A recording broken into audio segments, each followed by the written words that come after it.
So quick side note here before the episode this week. One thing that you may have noticed if you've ever seen a photograph or video of my home studio is I have a glass vase that is filled with 100 bouncy balls on my desk that I use every day.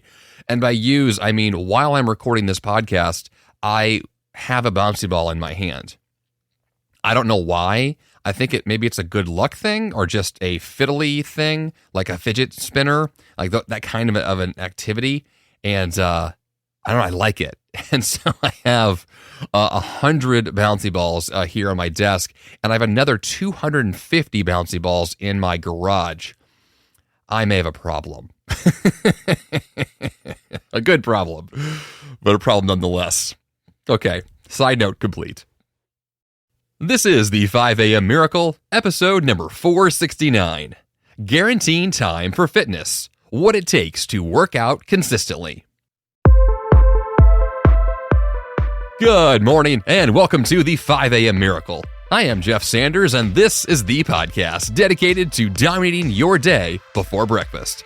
My goal is to help you bounce out of bed with enthusiasm, create powerful, lifelong habits, and tackle your grandest goals with extraordinary energy. In the episode this week, I'll break down the biggest factor that prevents you from working out consistently, how you can improve your fitness without running marathons every weekend, and how to make working out one of the most enjoyable parts of your day. Let's get to it.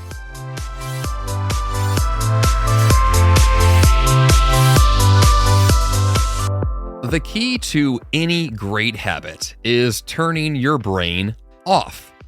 So yes, you will need to think up front to build the system for the new habits, but the beauty kicks in when the system takes over and you just sit back and reap the benefits. This is especially true when it comes to working out. Of all the strategies that have worked for me to build muscle, run marathons, lose weight, and definitely improve my energy, thinking less, it's worked every single time. Thinking less is what a great habit is built upon. The whole point of a great habit is that you can build the system, get the habit in place, and just let that thing go all by itself with amazing automation. And so if you're thinking about, wait a minute, my life doesn't have that. I have not automated my fitness. I don't have great habits built in here.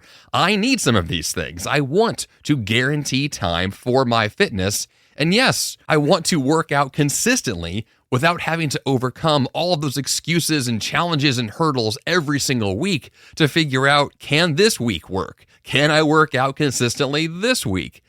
I mean, yes, we're going to have to ask those kinds of questions anyway. But what if those things were more guaranteed? What if exercise wasn't really a question? What if it was just part of your lifestyle, part of your identity? What if exercise was just who you are?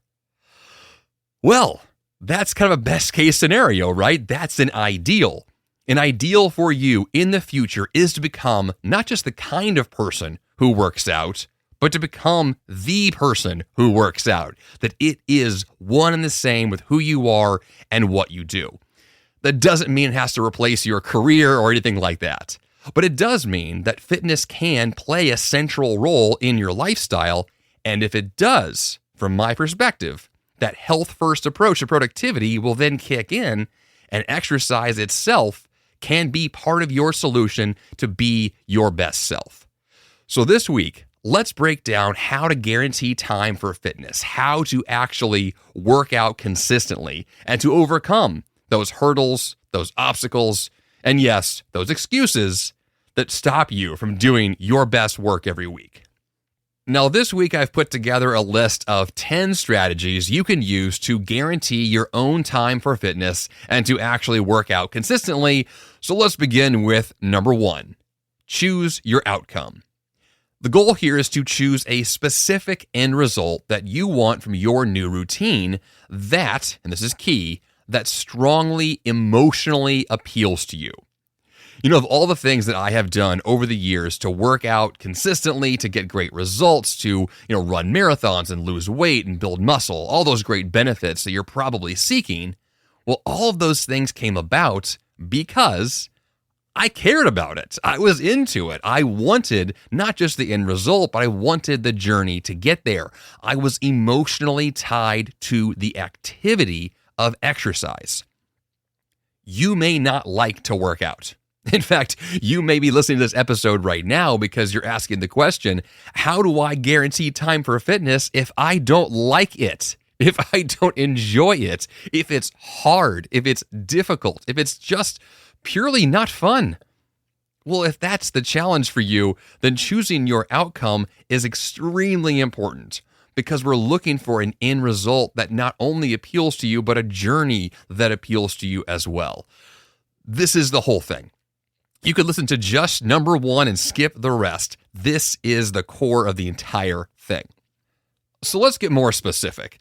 Let's imagine that the outcome you want is to lose weight. It is to feel better. It's to have more energy and enthusiasm. You want those typical health benefits that come from being physically fit. That's wonderful. That's a very common thing to want, and it's a great thing to want. But you may not enjoy the journey to get those things, to have a smaller pant size, to be able to fit into that outfit from high school, right? We want the end result. That's pretty common. Choosing the end result oftentimes is pretty easy, but the emotional appeal to that end result and the journey that gets there, this is where people get stuck. So my appeal to you is to find an activity you absolutely love to do. And this could be anything. I don't care if it's walking, running, swimming, cycling, jumping jacks, climbing mountains. It doesn't matter. You pick the activity that appeals to you and you do it. And for a while, we're just going to forget the outcome. Yes, you're going to record what it is that you want and write it down. And that's very important to begin the process. But then you let it go. We forget about the end result.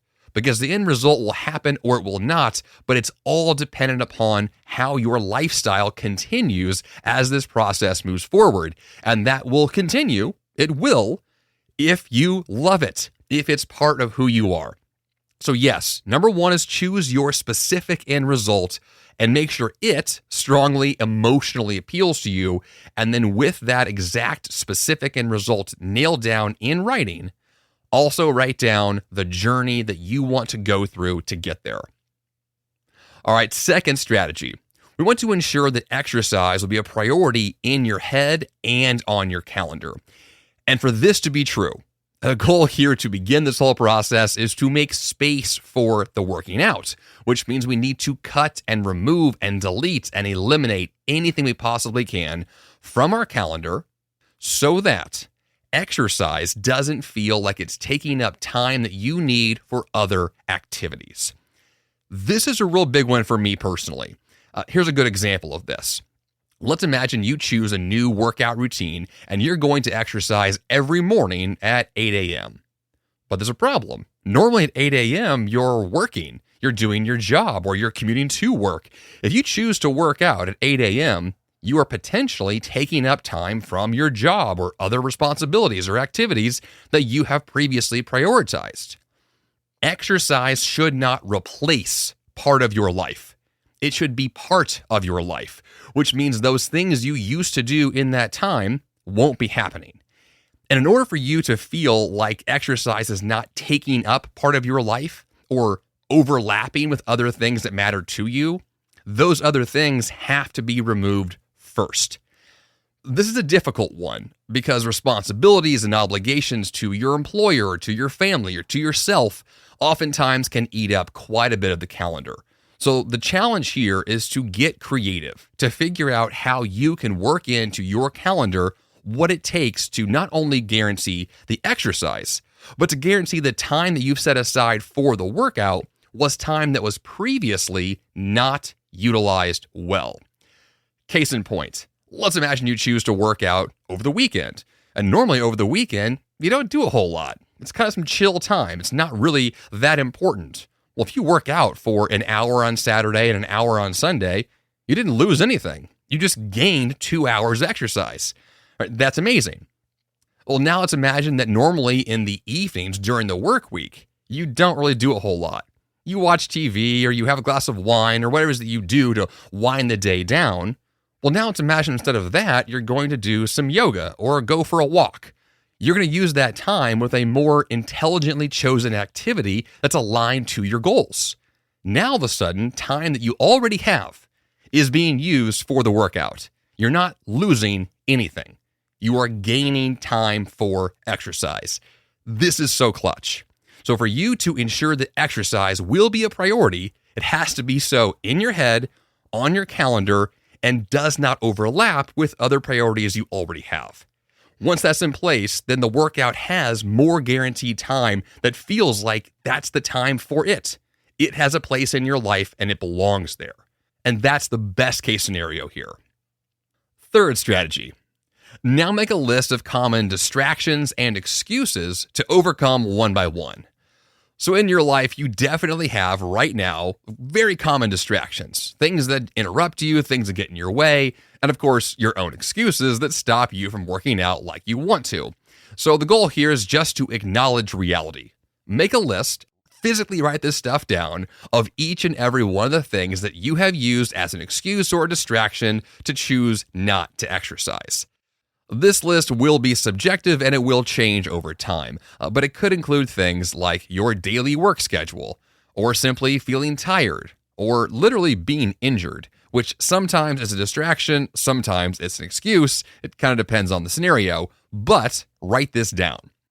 Now, for most people, most of the time, scheduling conflicts will be the biggest distraction and or excuse. All that really means is you have not prioritized exercise as a guarantee. You haven't committed to it yet. And so because of that, other things will sound like they're more important than your workout. This can change by simply making exercise a priority, by committing to the idea of a health-first approach to life, to productivity, to being your best self. A health-first approach says, I care about this, and health is first. That's it. So this list of common distractions and excuses is really just to acknowledge that you've been doing that. You've been making excuses. You have distractions, and these things can be overcome, one by one, over time. This is possible, so make the list and we'll go from there.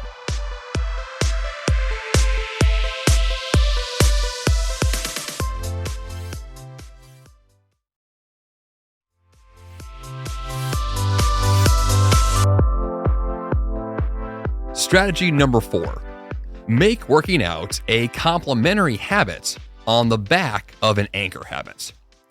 If you've read my book, The 5 a.m. Miracle, you've heard of these types of habits. An anchor habit is anything you're already doing. That could include traveling to work or leaving work. It could include daycare drop-offs or pickups.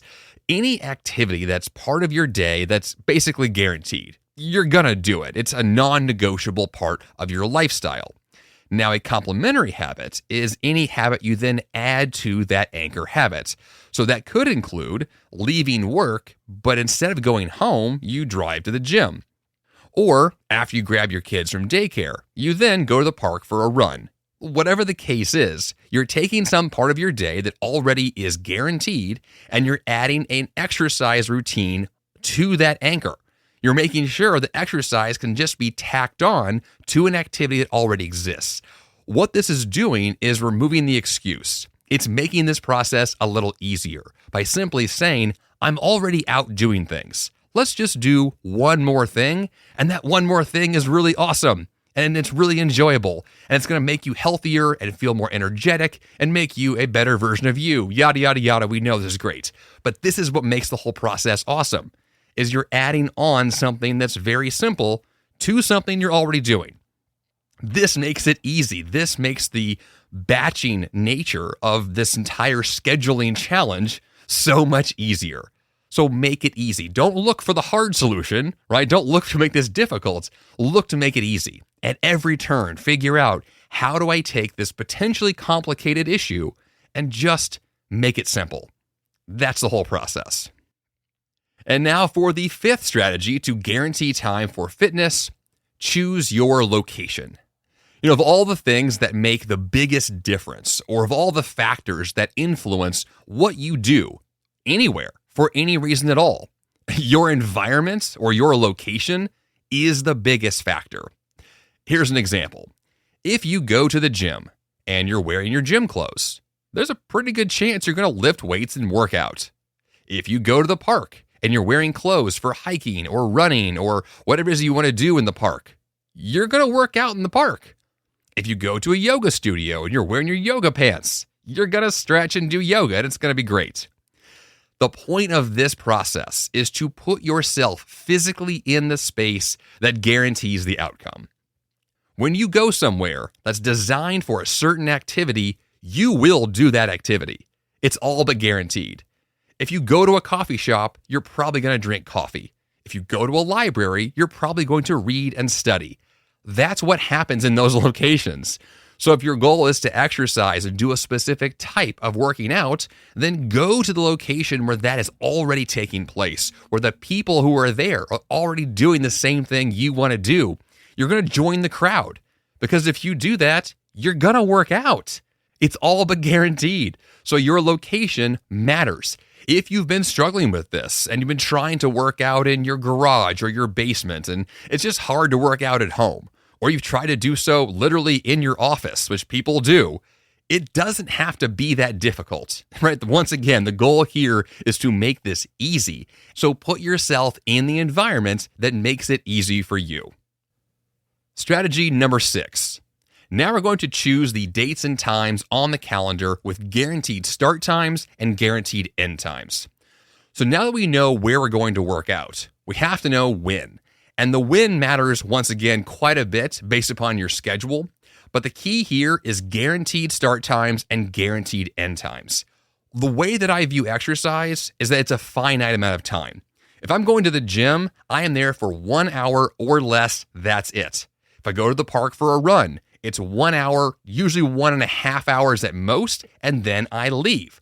That's the whole process. There's a guaranteed max amount of time because I have other things to do, and those things are not going to get done if I spend all day at the gym.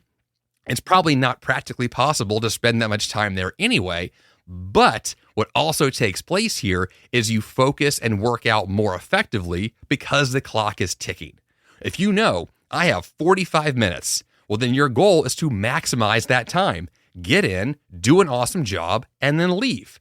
And that makes the workout even more effective and your time usage even more effective than that. It's a really wonderful process to guarantee that you get the result you want, and it doesn't take a ton of time. So guarantee the start time and guarantee the end time, which is so crucial. So now with that guaranteed location, start time, and stop time, the next step, number 7, is to prepare your resources. And that includes any physical items you need for the workout, as well as preparing yourself to actually do the activity. So for me, that means when I show up to the gym, for example, I'll have my gym clothes already on. I'll have a gym bag with food and water and my lifting gloves and my electrolyte packets and my waterproof notepad for the sauna. I have all of these resources with me to guarantee that anything I need to do while I'm there, I can do it. Being prepared for the actual activity you're doing, well, it prevents those excuses to say that, well, I didn't bring my gym bag today, so I'm just going to skip the gym. It's like, no, don't forget your gym bag. Bring your stuff and do your work. If that happens, once again, you are guaranteeing your success. That could actually mean you prepare your bag the night before and then put it into your car right now at 10 p.m. at night just to make sure that tomorrow morning you're ready to rock and roll. That's it. We make this simple. We make it easy. Prepare in advance to make sure all the stuff we need is there so that we ourselves are prepared when that time shows up to do the activity. We have no excuses. It's time to work out. Here we go. Now, strategy number 8 is kind of the opposite of the level of intensity I've had so far in the episode. Number 8 is to keep the workout light and easy. And what I mean by that is that you can improve and increase your intensity of your workout later on. You can actually run marathons later. Our goal right now is just to guarantee the consistency of the exercise, which means our goal is to show up. That's it. The goal is not to break records on day 1 or day 2 or day 10. Our goal on days 1 through 100 is to just show up. That's all. And if you do that, if you keep the workouts light and easy and you stay consistent, you're going to have the energy that you need to show up again tomorrow and do the same light and easy workout again then. The goal here is not to burn yourself out too fast, which is definitely a tendency of high achievers and intense people. Just like me, I know how this works. I have injured myself more times than I can count because I went into a new workout program way too fast, way too hard, and of course, it backfired. So keep this process light, keep it fun, and of course, keep it consistent, which is a whole lot easier if it's light and fun. And speaking of fun, number 9 is to actually have fun. Is to enjoy the workout process itself, is to show up prepared, on time, ready to do your thing, and when that clock starts and you're ready, put a smile on your face, have some fun, do this thing because you love to do this thing. Working out can easily be one of the best parts of your day, and honestly, it will become that, especially if you take number 8 seriously by keeping the whole thing light and easy, because things that are light and easy are a lot more enjoyable. And if you then increase the intensity later, you're doing so because you're physically and mentally ready for that next leap. But until then, we just want to make sure we're having fun in the beginning, get that concrete consistency going so we're showing up, we're enjoying ourselves, and the whole thing is a big ball of laughter. It sounds kind of ridiculous and over the top, but that's how it should feel. Because if it feels like that, you're going to go back and do it again. And this thing will stay consistent because it's an awesome part of your day. Once again, that's the whole point. Have fun. Make this a great, great part of your life. Now, finally, number 10 is if everything that I just said sounds a bit too much to do by yourself, well, then join a group or a program and do this with other people. Accountability will come in a social environment. So if you are not showing up because you're not being held accountable by yourself, well, then be accountable to somebody else. It can absolutely be the game changer that guarantees you show up and you do the work over and over and over again. So if doing these things alone isn't for you, then don't do it alone. Have a lot of fun in a running group or a yoga class or whatever the thing, a spinning class. Those are awesome at the gym. Go to the kind of group that makes this process truly worth pursuing. And then all of a sudden, working out and fitness is just part of who you are. It's part of what you do. And this is no longer a question. It just is you. Period. Now for a quick review of what we covered this week. These are the 10 strategies to guarantee time for fitness in your life and to work out consistently. Number 1 was choose your specific outcome or end result that you want and be strongly emotionally tied to the end result and the process that gets you there. Number 2, make sure that working out will be a priority in your head and on your calendar. Number 3, make a list of your common excuses and distractions you need to overcome one by one over time. Number 4, make exercise a complementary habit on the back of an anchor habit you're already doing. Number 5, choose your location or environment that guarantees you actually do the thing you came to do. Number 6, choose your dates and times on the calendar with a definite start time and a definite end time. Number 7, prepare your resources to make sure you're ready to go when the process begins. Number 8, keep it light and easy. Number 9, have fun.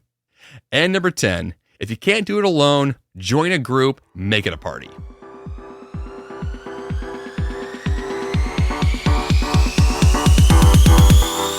And for the action step this week, solidify the location of your next workout.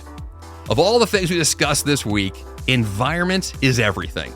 Choosing where you work out will likely be the biggest determining factor if you work out at all. So choose a location, put it on your calendar, and get to it. Rinse and repeat. JeffSanders.com/469 is the place to go for the episode notes. And of course, subscribe to this podcast in the app you're using right now. That's all I've got for you here on the 5 a.m. Miracle Podcast this week. Until next time, you have the power to change your life, and the fun begins bright and early.